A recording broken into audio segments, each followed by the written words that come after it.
Boycott అనే పదం వింటేనే జగనన్న యాదచ్చేటట్టు చేస్తున్నారు పంకపాటోళ్ళు. బాయ్కాట్కు బ్రాండ్ అంబాసిడర్లు అవుతారు కావచ్చు రేపు. ఎందుకంటే హూ అంటే బాయ్కాట్, ఆ అంటే బాయ్కాట్ అంటున్నారు. అసెంబ్లీకి పురాగా గుండుసున్న పెట్టి అటు దిక్కేవోని పంకపాటోళ్ళు మొన్న మండలికెంచి బాయ్కాట్ చేసిండ్రు. ఇగియాల గీ కార్యాన్ని బాయ్కాట్ చేసిండ్రు. పిఎస్సి చైర్మన్ గా ఎవ్వలైతారు అని జోరుగైంది చర్చ ఏపీలా. పంక పార్టీకిత్తరా కూటమొల్లే తీసుకుంటారా అని కొన్ని ముచ్చట్లు, లేదు కూటమొల్లే తీసుకుంటారట, పంక పార్టీలకు బలమే లేకపాయే, గాళ్ళకెట్లిత్తరు అని ఇంకొన్ని ముచ్చట్లు వచ్చినాయి. బలం ఉంటేంది లేకుంటేంది మేం బరాబర్ నామినేషన్ ఎత్తామని వేసిండ్రు పంక పార్టీలు. ఇక ఇయాలగా 10 మందికి ఓటింగ్ పెడితే దాన్ని బాయ్కట్ చేసిండ్రు పంక పార్టీలు.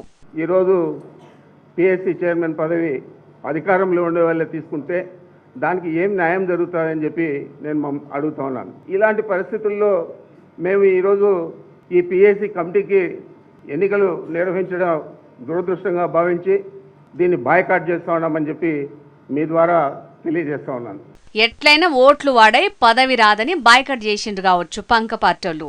ఇక కొసకైతే జనసేనకు దక్కిందిగా పిఎస్సి చైర్మన్ పదవి. పులపర్తి రామాంజనేయులు సారే పిఎస్సి చైర్మన్ ఉండాలని ఓట్లేసిండ్రు ఎక్కువ మంది ఎమ్మెల్యేలు. కానీ కార్యంతో సంబంధం లేకుండా అన్నిటినీ బాయ్కట్ చేసుకుంటా పోతున్న పంక పార్టీని జనాలు కూడా పురాగా బాయ్కట్ చేసేదాకా తెచ్చుకున్న తట్టే ఉన్నారు. గీ పంక పార్టీ లీడర్లని అనవట్టిర్రు గీ ముచ్చటెరికైన పబ్లిక్.